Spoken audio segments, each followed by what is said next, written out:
Good evening, everyone, and welcome to episode 266 of the Ask the Coach show, where PingSkills helps you improve your table tennis.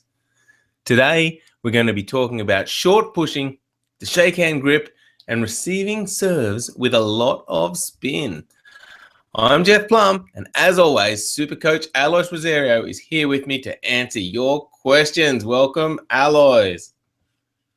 Thank you, Jeff. And yes, welcome, PingSkillers.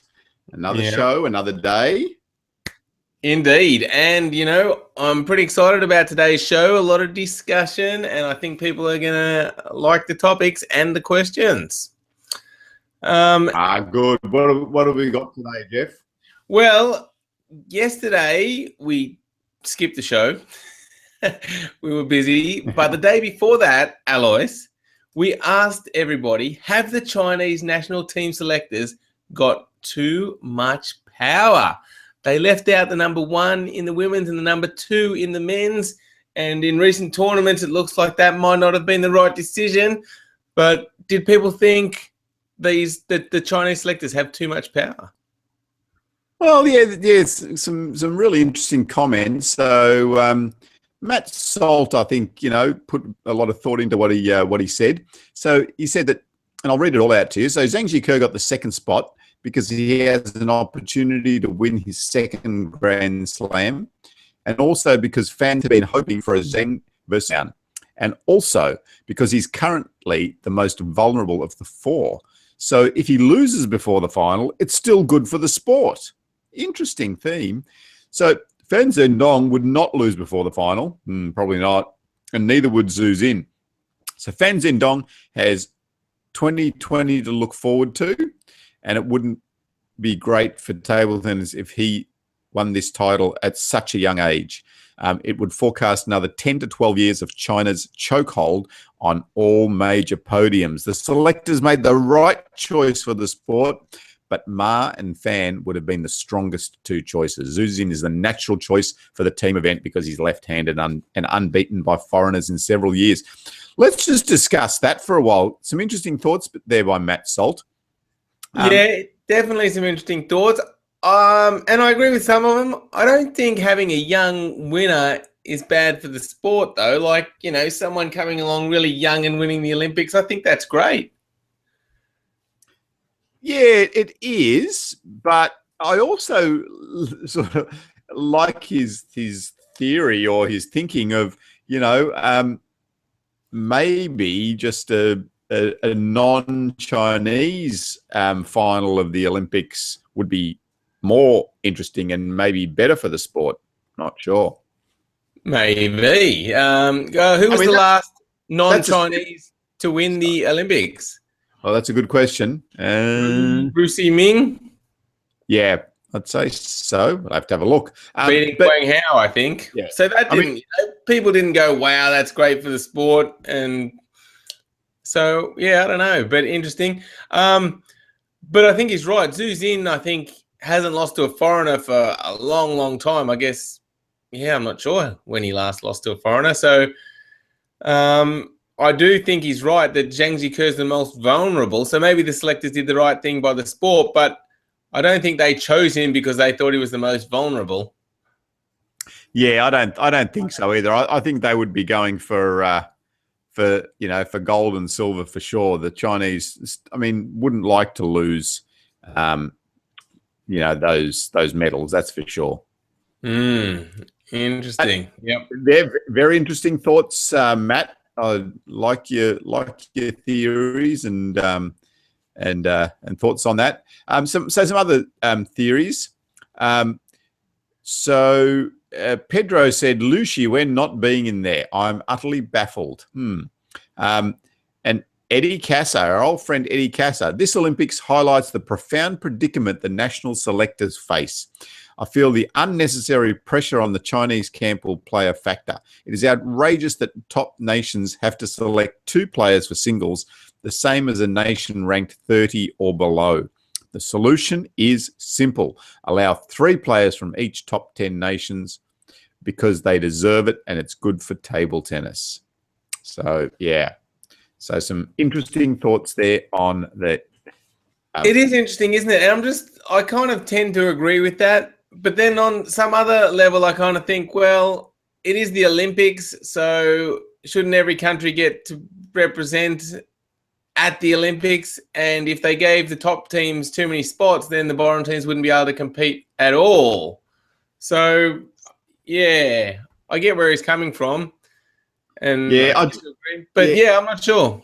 And I mean, I still think, you can limit, or you're squeezing out some of the places, but for the top 10 players to not be there, I mean, I think you just almost have to go, if you're in the top 10, you're there, and then we'll sort out places after that. There's plenty of juggling that can be done down below, down the bottom. Can't the World Championships be for that? And then the Olympics more like, country versus country. So it's not really about who's the top 10 because, well, top 4 are Chinese. Then just have a teams event and don't have the singles. Well, there's another alternative. That's not the worst idea in the world. Yeah, maybe.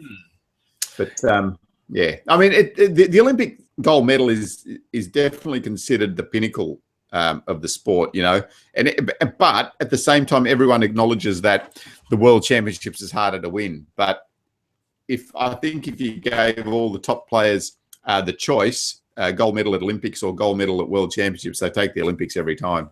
Yep, I agree. Interesting. All right, well, today's PingSkills question of the day is, can Ma Long now win the Olympics after 2 losses in the last 2 weeks? Jump onto our Facebook page, let us know your thoughts on Ma Long, or onto the PingSkills website and click on our table tennis blog link. So pingskills.com. And can Ma Long win the Olympics after 2 losses in 2 weeks? All right. So that moves us on to Technique Tuesday, even though it's a Wednesday, because we missed a show yesterday. Yeah. But, we had such a good segment prepared. We're going to run with it anyway. So Technique Wednesday, short pushing. Alois, tell us about this. Good. Yes. So short pushing is, I think, an often neglected area of the game, and especially at the higher club level. At the higher club level and the state level and the national level, I think players are just not focusing enough on it.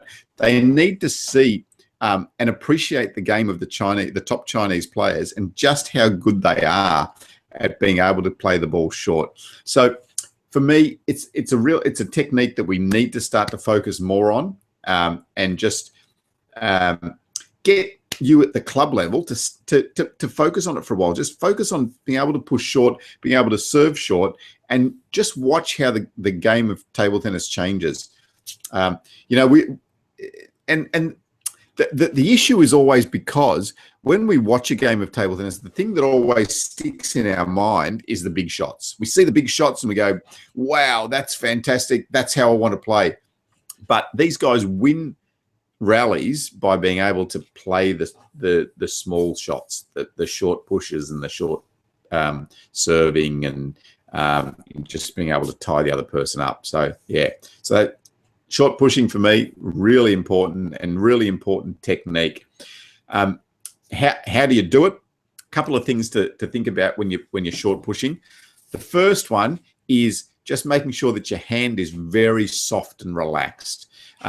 So I like to say to keep those fingers in contact with the racket handle, but very, very lightly and very loosely. So you're definitely not gripping tight here. You're keeping it nice and loose and relaxed, and that helps you to absorb some of the speed on the ball and to keep it short.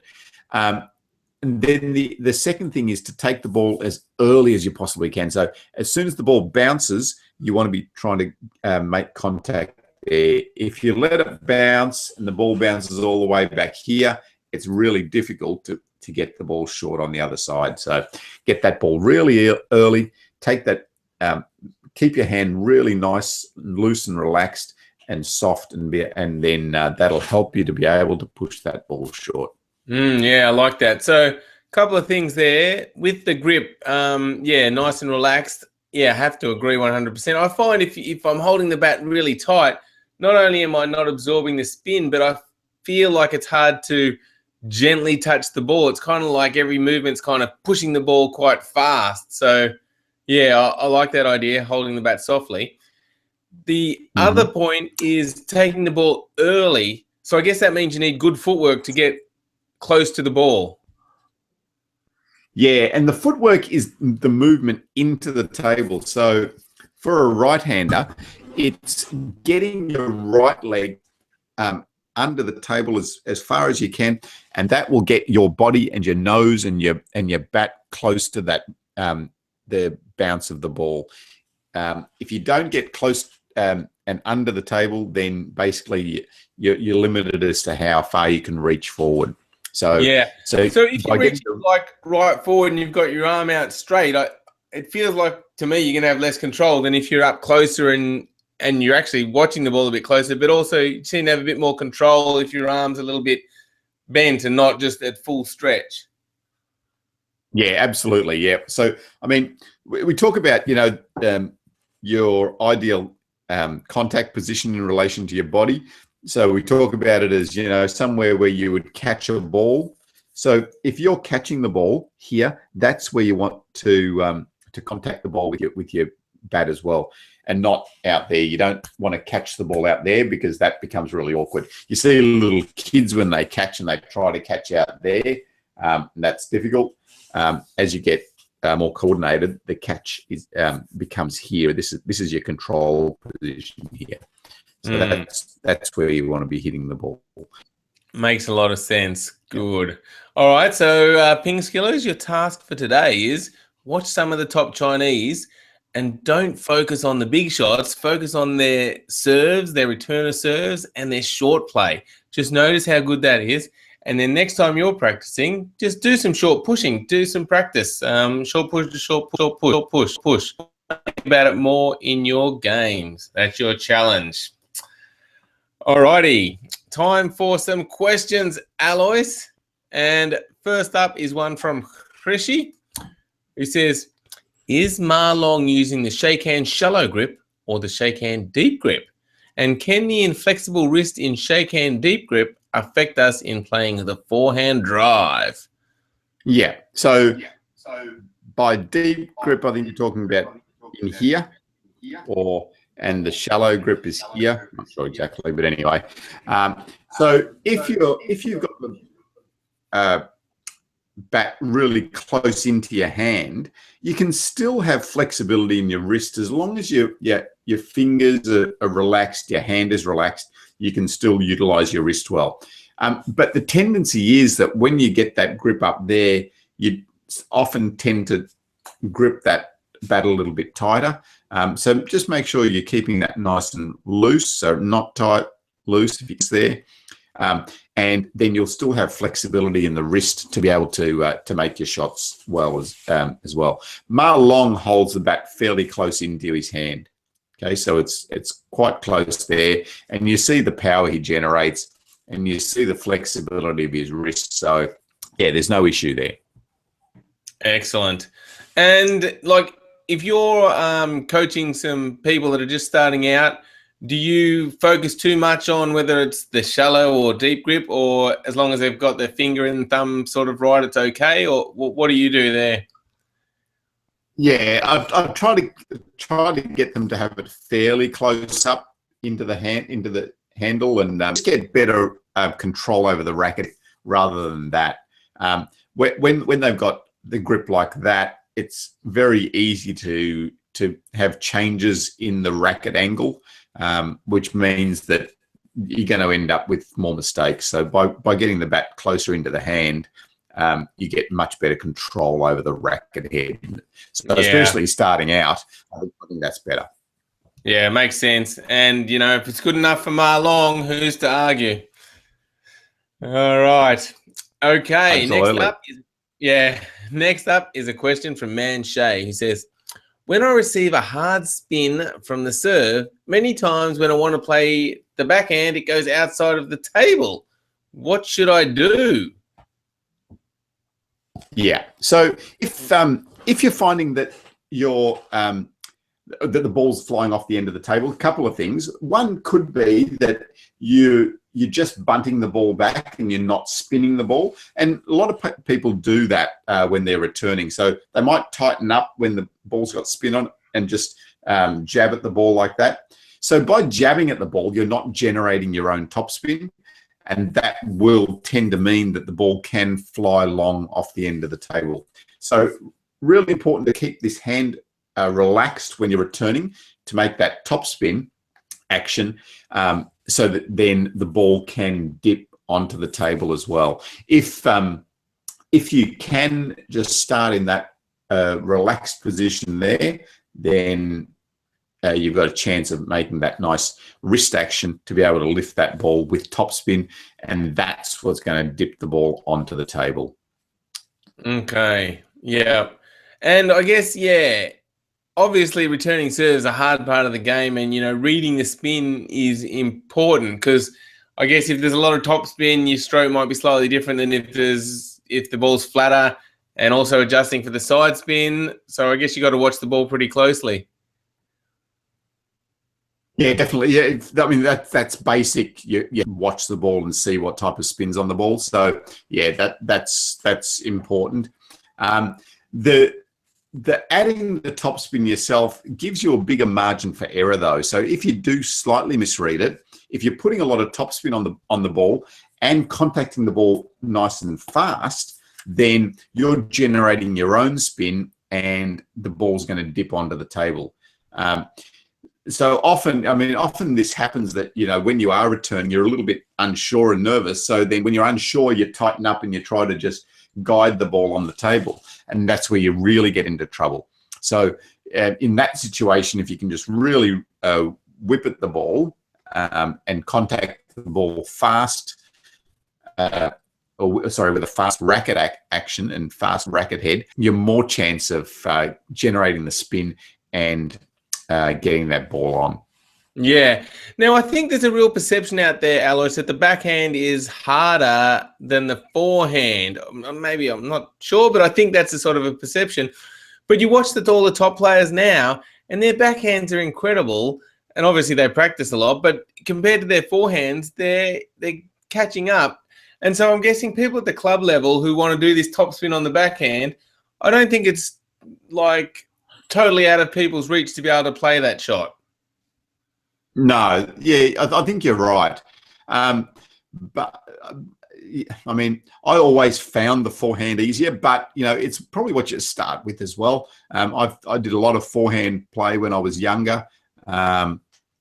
So, yeah, for me, forehands are easier. The reason that forehands are easier for me, or in my head, is that you've got more flexibility of contact. So, you know, if you contact the ball here or there, you can adjust. Whereas on the backhand, I find that, you know, if I haven't got the ball right there in the right position, then it becomes more of an awkward shot. So rather than from there or from there. So yeah, but as your players now in the world they're ripping their backhands. Yeah. All right. Well, good question, Manche. So yeah, try and add a little bit of top spin to those heavy serves and see if that helps you out. Good one. All right. Thank you, everybody, for watching. That wraps up show 266. Make sure you check out PingSkills.com. Sign up for our free newsletter if you haven't already. PingSkills.com. Thanks again, and thank you, Alois. Thanks, Jeffrey, and we shall see you tomorrow. Indeed. Bye, everyone. Bye.